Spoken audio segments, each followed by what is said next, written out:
imagination, inspiration, self-fulfillment, intuition, conscience. We saw yesterday that in a sense there is proof of the existence of the spirit for ordinary consciousness, if that consciousness has the appropriate self-understanding. We found that for this ordinary consciousness, to begin with, error and the possibility of overcoming error are evidence of the presence of spirit. In order to understand this, we drew on an attribute of the spirit that appears self-evident. We call it supersensibility, for our case was built on the fact of error having to have its roots in the supersensible. I said that it obviously is not possible to cite all the details to thoroughly prove such a statement, though that could be done. It could actually be a very interesting matter to show how the possibility of error turns up first in the realm to which we ascend in freeing ourselves from the compulsion of the external world, in freeing ourselves from all that which we can know through sense perception. Only a single fact is needed to indicate the method that shows that only human beings can be exposed to the temptation of error as a result of their relationship to the physical world, that is, exposed through their own inner nature and being. It has been shown on other occasions how, in a basic sense, modern science too has provided proof for the findings of spiritual science. The only trouble is that the adherents of modern science do not interpret its proofs in a sufficiently unprejudiced manner. Take, for example, a fact such as that established by the natural scientist Huber, 1777 to 1840. He examined a caterpillar that was just spinning its cocoon. There are caterpillars that spin their cocoons in a series of stages, so that one can speak of their being in the first or second or third stage, and so on. Huber took a caterpillar that had reached the third stage of its spinning and placed it in another caterpillar's cocoon that had already completed the sixth stage. A strange thing happened. The caterpillar that had reached the third stage only, and had then been transferred to another cocoon, that of a caterpillar that had completed all 6 stages, continued calmly on its normal course, despite some problems, spinning not a 7th and 8th stage, but the 4th and 5th stage. It thus followed its instinctive course from the stage that it had completed on its own. In other words, it followed an unerring directive within its own being, an inner life that can follow only itself. When such a caterpillar that had arrived at the 3rd stage was taken out of its own cocoon and put into another cocoon where the 3rd stage was complete, it calmly continued to finish this cocoon in a regular manner. There also it was following not an external impression, but its own inner drive to spin the 4th stage after the 3rd. However, it also did this despite receiving an external impression of already having completed the 6th stage. This is an extraordinarily interesting fact, for it shows that in creatures of the animal kingdom, external impressions cannot bring about the effect that in human beings can be described as right or wrong, as belonging in the sphere of the possibility of error. We human beings are susceptible to error from external causes, because we are so organized that we do not simply follow inborn drives and impulses. In our acts, we are obliged to follow impulses entering us from without. In that sense, we see that only human beings confront an external world. This is basically the source of all the delusions that people can harbor in reference to the spirit. There is a close connection here. Today, to find from the scientific outlook the right link to our spiritual scientific view concerning the spirit, we want to look once again at how that intelligent modern psychologist Brentano characterized the soul and its capacities. I will make a diagram to help us find the right transition to the realm of the spirit. Brentano divided the soul capacities, as I reported in the first lecture, into mental picturing, judging, and what we could call the movements of the soul, the phenomena of love and hate. If we think of the whole area of soul life as distributed in this way, we would have to say that on closer scrutiny, mental picturing and the movements of the soul are differently related to the soul than are judging and deliberating. That is just what that psychologist claims. He separates judging from mental picturing in such a way that judging is something different from a mere combination of mental images. I reported in the first lecture that judging is usually described as the product of combining mental images. Tree is a mental image, as is green.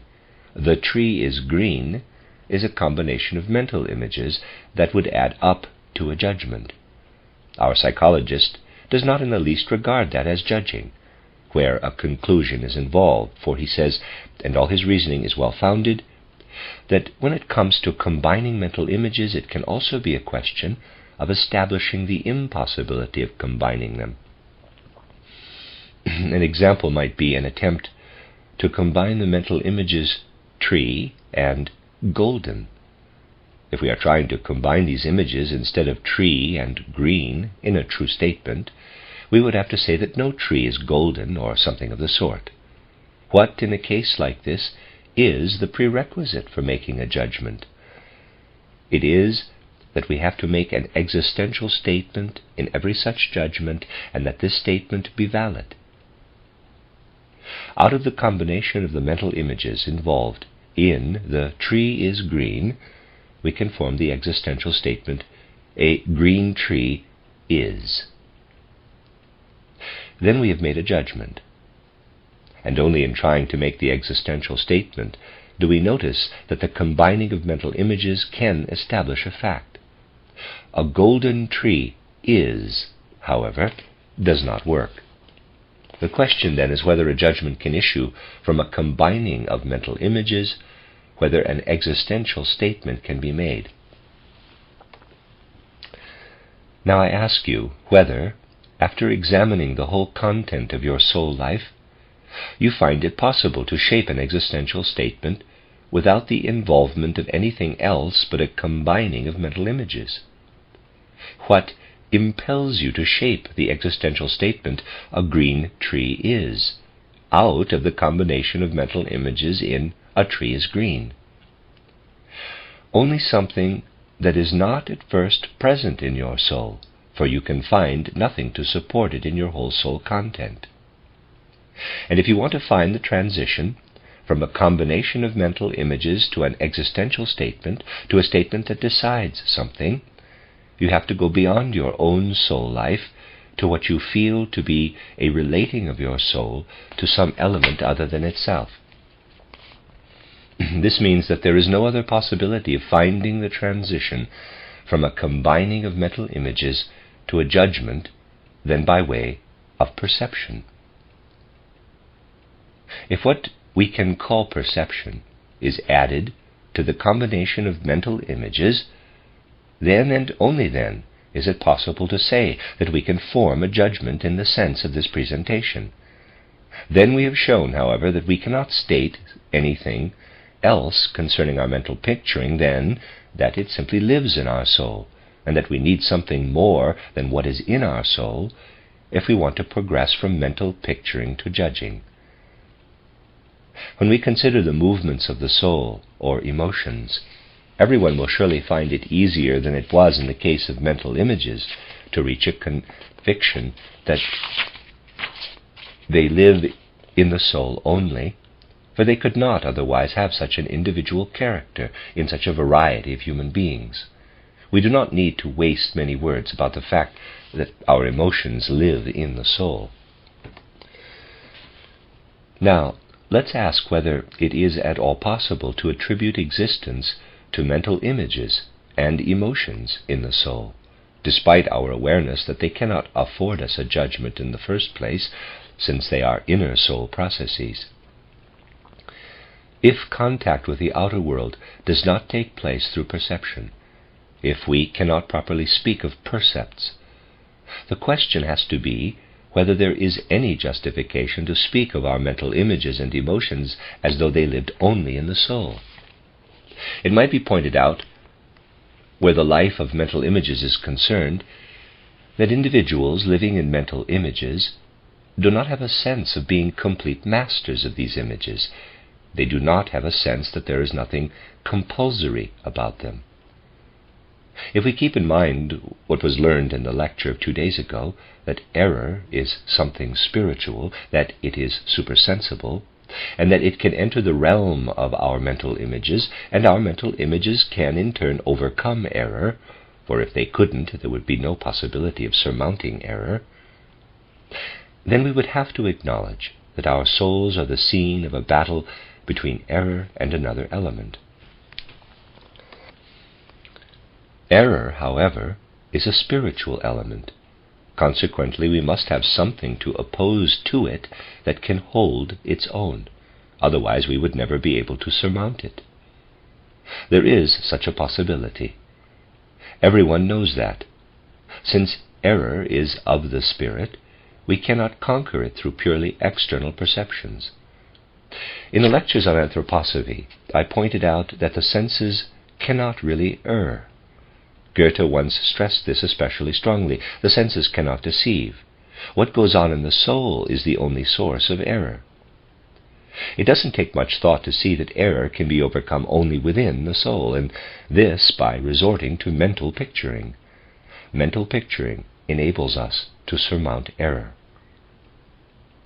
We saw yesterday, however, that error is a distorted species of something else, of what was referred to as the element that lifts us into higher regions of our soul life.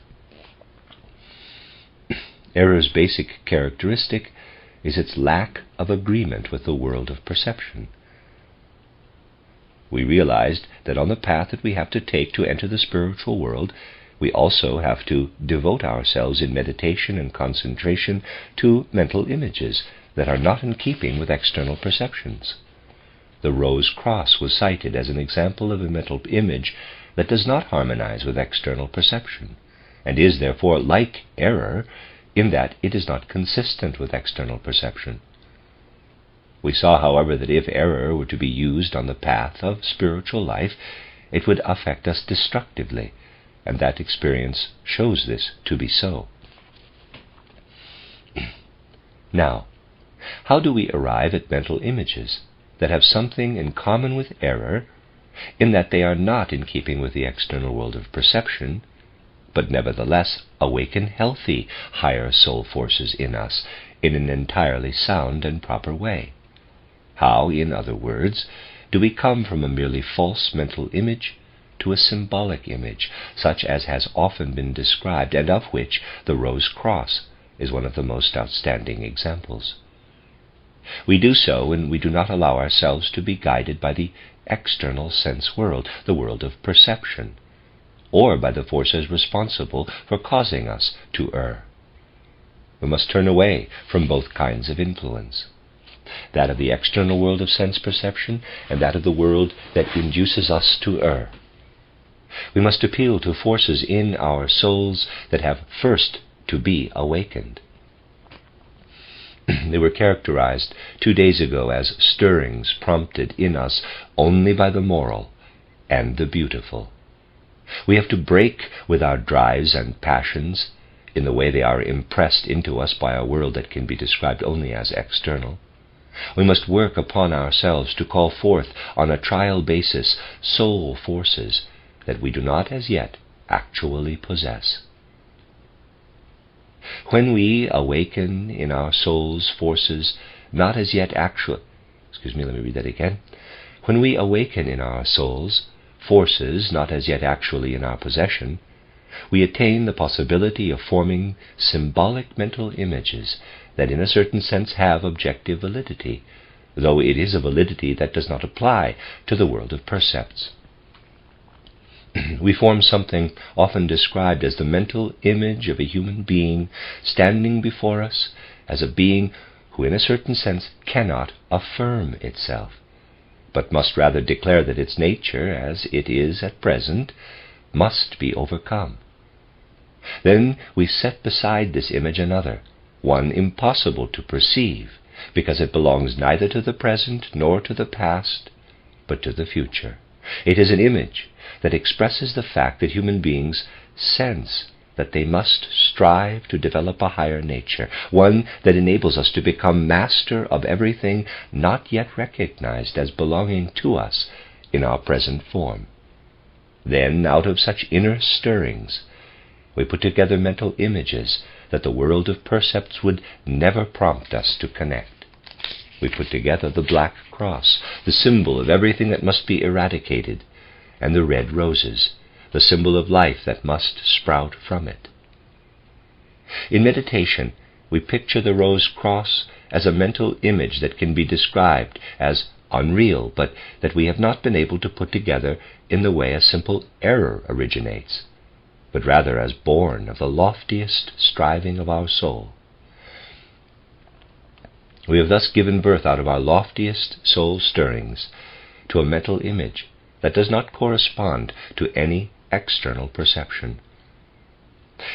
If we make use of this mental image, devoting ourselves to it in deepest meditation, and allowing it to take effect on our soul, we become aware that our soul is being developed in a wholesome manner, and that it can rise to greater heights than it has reached before. We experience the fact that our soul is capable of evolving. Here we have a picture that in its relationship to the external world of perception really coincides with an error, at least to the extent that it does not picture anything from that external world. We have thus done something that leads to what is right, that leads to something that reveals that it in itself is right. Now we ask ourselves if we can give everything entering us from external perception control over such a mental picture that has absolutely nothing in common with external perceptions. Can we lend it the power to exercise any force that will make of the mental image something different in our soul from what it makes of error? Let me read that sentence again. Can we lend it the power to exercise any force that will make of the mental picture something different in our soul from what it makes of error? We have to answer that the element in us that makes of this symbol something so entirely different from what error could give rise to is the polar opposite of the force at work in error. And if 2 days ago we could say that we perceived luciferic forces in error, we can now say that in the transforming of the symbolic mental image that takes place in our own soul, in the wholesome guiding of the symbolic image to a higher level of perception, it becomes apparent that we have in the lofty stirrings we sense in ourselves the divine spiritual element that is the exact opposite of the luciferic. As you ponder this connection more deeply, you will see more clearly that through the inner experience of transforming a symbolic picture, you directly perceive and sense the inner activity of the supersensible. When it becomes apparent that the supersensible acts in us, that it causes a certain completion and strengthening, then something very different grows from what was previously a mere image in the soul, from what lived within the soul. This must now be referred to as a conclusion, something not produced by the soul as it exists initially. Perception can produce a conclusion in the act of judging. Similarly, a mental image can, inwardly, accomplish the result just described by means of the process I have delineated. Just as a mental image, coming, as a result of perception, into contact with the ordinary external world leads to judgment, so does the inner life of the mental image, which is not directionless, but allows itself to be guided in the manner described, lead beyond itself as a mere mental image and becomes something that, though it is not a judgment, makes it a meaningful image, pointing beyond the soul. This is what we may call imagination, in the term's true meaning. So we may say that the mental image, in coming into connection with the external world, points on the one side to judgment, and in undergoing the described process, points on the other to true imagination.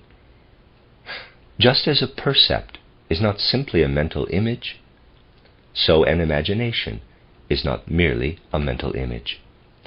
Through perception, the life of mental through perception, the life of mental pictures touches an external world that is still undefined at first.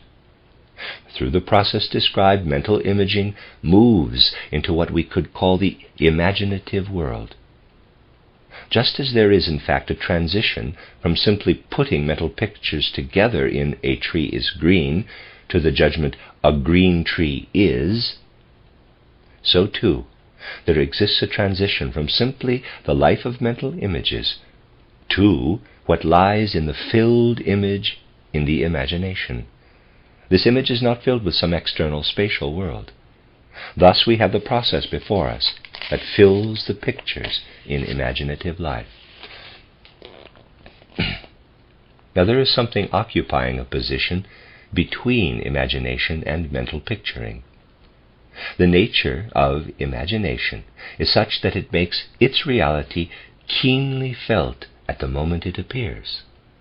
When our soul really achieves imaginations, it senses in its life of mental picturing something entirely similar to its life in perception. In the latter, it feels itself in immediate touch with an external physical world. In imagining, it feels itself immediately in touch with an external world, but an external world of the spirit. When it enters mental images that are really pressing toward imagination, that spirit is as compelling as the material world is. We find it difficult to imagine a tree as golden while we are connected with external reality. Such contact compels us to imagine in a specific way, and it is only our contact with the outer world that compels us. Similarly, we experience a sense of necessity exerted by spirit when mental representation rises to the level of imagination. When the mental images rise to imagination, however, we know at once that the life of mental images goes on independent of all the routes whereby mental images otherwise make up their content. In ordinary life, mental images fill themselves with a content derived from percepts conveyed by our eyes and ears, and so on, all of which provide the nourishment for their life. In imagining, we allow the spirit to do the filling of the mental pictures. Nothing springing from the bodily organs that might affect our soul content is allowed to participate. Nothing that enters through our eyes and ears may or does take part. There we have a direct awareness of the fact that we are free of everything that might have its source in our bodily makeup. We are as free of all that as we are when, looking at the matter in an unprejudiced way, we can say that we are free in sleep of all the processes of our physical body. For a person engaged in imagining, everything is as it is in sleep, the only difference being that imaginative consciousness takes the place of sleep's unconsciousness.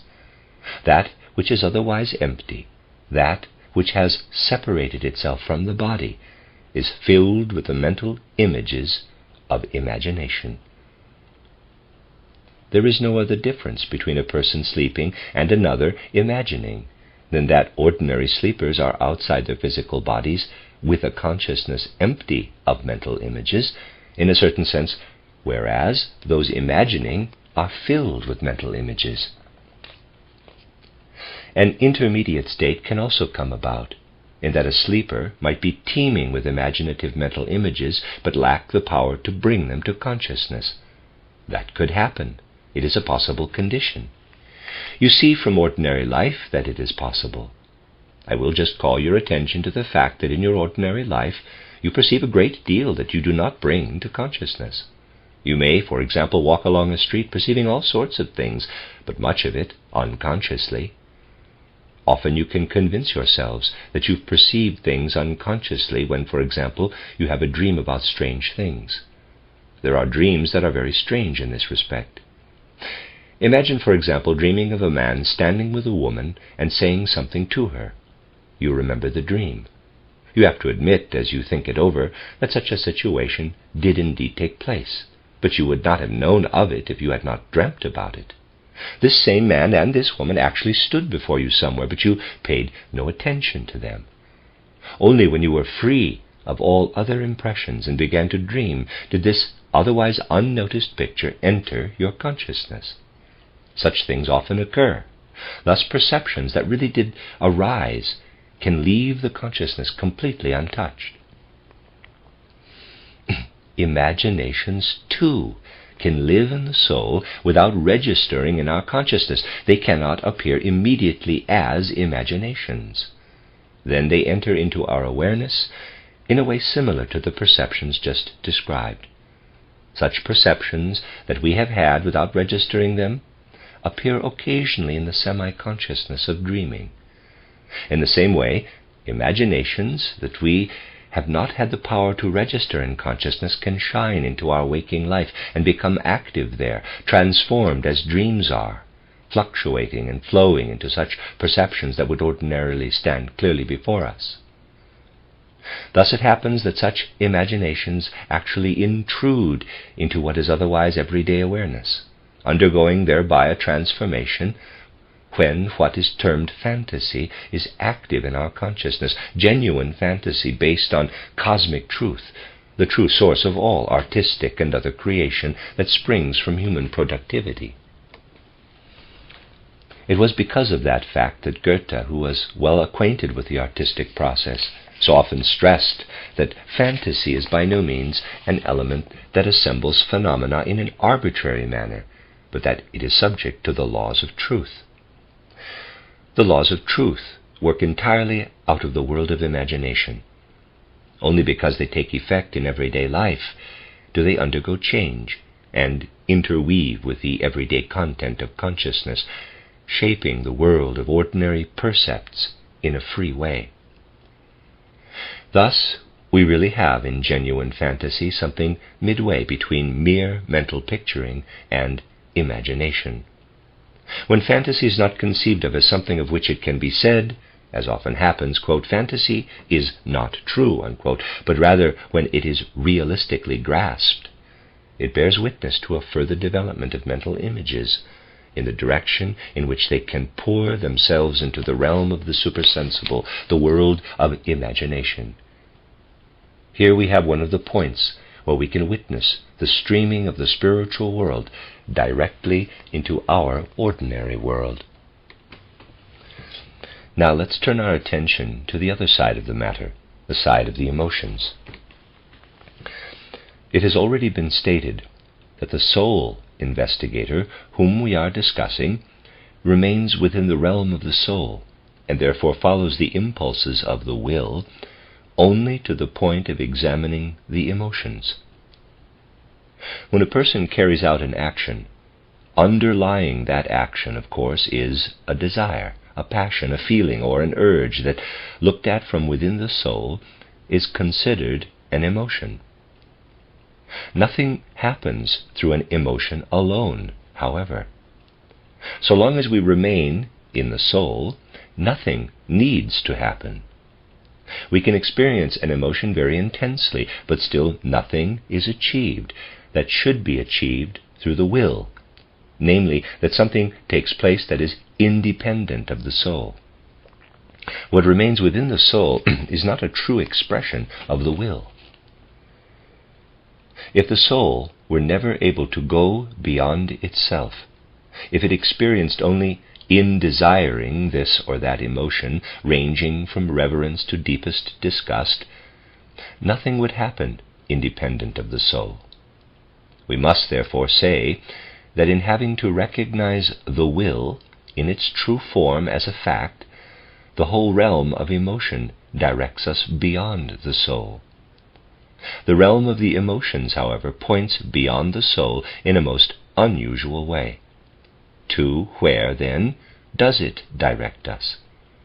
In the case of simplest acts of will, moving a hand, taking a step, striking a table with an object, doing anything in which the will is involved, we can see that in reality something occurs that we can call a transition of our emotions, the inner impulse to action, to something that is no longer within our soul, and yet in a certain way is still within us. What happens as the result of a genuine will impulse that brings our body into motion and causes such activity to continue into an external act is not by any means summed up in the soul's content. For no one can follow all the actions that run their course from the decision to lift a hand to actually lifting it. On the one hand, we are led by our emotions into an external element, but it is an external element of an entirely different nature, our own exterior, or bodily nature. We descend from the soul into our own corporeality, but we do not understand how we do that in external life. Think what an effort we would have to make if instead of moving a hand, we had to construct some apparatus to do the same thing by means of springs and so on, producing the same effect as if we were to say, I want to pick up the chalk, and move a hand to do so. Picture what would have to be set up in order to have a tool accomplish what goes on between the idea of wanting to pick up the chalk and actually lifting it. Just think of everything that you would have to do. We cannot conceive of it, for the simple reason that we are not capable of it, and there is also no such device. One does exist in our human organism, however. Something occurs in the world that is very clearly not in our consciousness. If it were in our everyday consciousness, we could easily fashion such a device. If we knew everything that goes on between the idea, I want to pick up the chalk, and actually lifting it, we could construct the corresponding apparatus to do the job. There is something taking place that must be counted as belonging to our bodily nature, yet it remains wholly unknown to us. We must ask, what would have to take place to make us aware of the activity behind the movement of one's hand or another willed bodily movement? A reality that is outside us would have to rise into consciousness instead of stopping short of it. It would require the kind of process that takes place in our own body without entering consciousness, a process just as external but intimately connected with us in the same way that one's hand movement is for consciousness. Thus we would have to have something that belongs intimately to us and yet plays into us as though from outside, something that we would experience in our soul and yet be experienced in the soul as an outer element. It would have to be as artfully constructed as a device for picking up a piece of chalk, and be similarly based on firm external laws in our consciousness. Something would have to enter our consciousness that would then work lawfully within it. Its nature would be such that we would not think as we do with other kinds of willed activities, such as when we say, on the one hand there is a thought of picking up the chalk, and on the other, firmly separated from it, something beyond my knowledge, a process that at best I can view as a perception of something outer. In fact, these two things would have to coincide to become exactly the same thing. The event would have to be directly connected with soul awareness, coinciding as though all the aspects of the motion of the hand took place not outside consciousness but within it. It is this process that takes place in intuition. We can therefore say that when we grasp with our own consciousness something that lives entirely within it, not as mere knowledge but as a process, we are dealing with intuition. Intuition in the higher sense described in title How to Know Higher Worlds. Thus, within intuition, we are dealing with the wielding will. That extremely intelligent psychologist Brentano finds only emotions among the ordinary aspects of the soul, and not a trace of will, because it is not present there, since the will lies outside normal consciousness. Only the consciousness rising into the higher regions finds in itself something that at the same time is a process. That is where the world enters into consciousness. That is intuition. Here too there is another transition, only it is not as easily noticed as the transition from mental picturing through fantasy to imagination. This transition occurs when we learn to observe ourselves such that we are not able merely to will something and then carry out an action, simply having thought and action separated by a gap. It is when we begin to extend our emotions over the quality of our acts. That, in many cases, is quite difficult to do, but it does happen in life that we can have a kind of pleasure or revulsion at our own actions.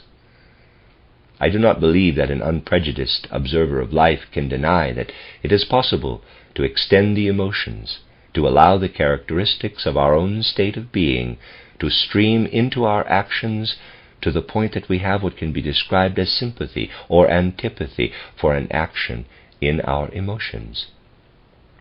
This experiencing of our own actions in our emotions can be heightened. When it is intensified to the point where it becomes what it should be, the transition between emotion and intuition is what we can call human conscience, the stirrings of conscience. If we try to locate conscience, we find it in this transition. We can therefore say that our soul is open on two sides, to imagination on the one side and to intuition on the other. It is closed on the side where, through perception, we come up against our physical bodies. Our soul experiences Our soul experiences fulfillment on entering the imaginative realm, and again coupled with an event on entering the realm of intuition. Since both intuition and imagination have to occupy a single soul, how can some sort of mediation, a kind of connection, come about between them? We have in imagination a picture, a filled image of the spiritual world, and in intuition an event that the spiritual world precipitates. An event that approaches us in the ordinary physical world disturbs our peace. We try to find out about it and discover its underlying essence. That is also true of that event that is in the spiritual world and penetrates our consciousness. Let us examine that more closely. How does intuition enter our awareness? We must first seek it in the direction of the emotions. It penetrates into our consciousness, into our soul, but from the side of the emotions rather than from that of mental picturing. That is how things stand with intuition. It can penetrate our consciousness, our soul, without our being able to make a mental picture of it. We said of imaginations, too, that we can have them without being aware of them. They come into fantasy because they work directly within mental picturing. But we must put intuition on the other side, on the side of emotions. In the whole of human life, intuition lies completely on the side of emotions. At this point I would like to give an example that I recently spoke of, a well-known dream. It is about a couple who had a son. He was taken ill quite suddenly, and though he received all possible medical help, he died the same day. His parents were deeply affected by his death. They became totally absorbed in thinking about him, that is, their memories were completely occupied with him. One day it became apparent that during the night both parents had had the same dream. They told each other about it. You can find this dream referred to by a more or less materialistic investigator of dreams, who goes through all kinds of contortions to explain the dream but cannot deny its existence. The parents reported that in the dream their son appeared to them and besought them to have his grave opened, for he had been buried alive. The parents made every possible effort to find out whether that had actually happened, for they lived in a country where the authorities would not allow the grave to be examined after the passing of so much time. Now, what will enable us to understand this dream, which I have brought up only to throw light on the relationship of intuition to the emotions? You can assume at once that because the parents' memories were so constantly occupied with their son, who was present in the spiritual world as a spiritual being after dying, their thoughts built a bridge to him. The directing of their thoughts created a bridge that connected them with the continuing individuality of the son. You certainly will not be able to accept that there was nothing more than a subjective element in the revelations of the dead son that must have been present after all the veils separating the living and the dead had been penetrated, because both parents had the same dream. Or it might be so-called chance that both dreamed alike, but then everything imaginable could be explained away in that way. In reality, however, there was a connection that night between the son and his parents, and he did tell them something, or rather instilled something into their souls. Since the parents were quite unable to raise to consciousness what he had communicated to them, it was only the dream image that contained familiar mental images that stood like a shield in front of the real occurrence. The son wanted to communicate something of an entirely different nature, but the parents had to clothe it in a mental image that they took from the material of their usual conceptual life. This presented itself as a dream that obscured the nature of the actual event. Let us take another dream. A farmer's wife dreams that she goes to church in the city. She dreams every phase of the experience, how she enters the church, how the minister stands there with his hands uplifted, preaching with extraordinary ardor, and the enthusiasm this engenders in her. Now a strange transformation comes about. The preacher's shape changes. He receives wings and feathers and a different voice that more and more resembles a crowing. Finally, he changes completely into a crowing rooster. The woman awakens to hear a rooster really crowing outside the house. As you can well imagine, it was the crowing of the rooster that caused the whole dream. You will also have to admit that this crowing could have been the cause of many other dreams. Some young rascal could have dreamt that he was startled by the crowing of the rooster, and had then, perhaps, dreamt that he had thought about something for a long time, for instance, how he could open a lock. Then another, more clever rascal gave him a suggestion that turned into a rooster's crowing. You see from this that the mental image that obscures the reality need have nothing to do with what the soul actually experiences. What did the parents experience, for example? They experienced a connection with a revelation from the Son that flowed straight into their souls. In the other case, the farmer's wife was a very devout woman, reveling completely in an atmosphere permeated with piety. She had really experienced that. As she was wrenched from sleep, she still had the sense of having been somewhere else, but her entire consciousness was claimed by the rooster's crowing, which obscured the experience by appearing to be the preacher in the church. Soul experience thus becomes what is dreamed. When individuals become practiced in relating dreams to reality, it appears that before they come to the inner reality, they must pass through a soul state of being uplifted or of grief, in short, of some tension or release of the feelings. The mental images related to the experiences in the spiritual world usually dissolve into a kind of nothingness. One has to form very different mental images of the actual events. In other words, spiritual events are closer to the emotions than to mental picturing, since the mental images are not at all relevant to the soul's spiritual events. The events that project into our emotions during sleep are in the spiritual world, but we are unable to reach far enough with our capacity for mental picturing to discern and identify them.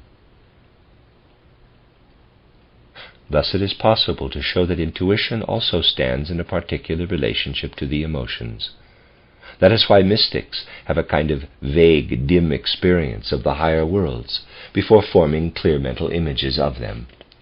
Many such mystics are satisfied with that, and many with even less.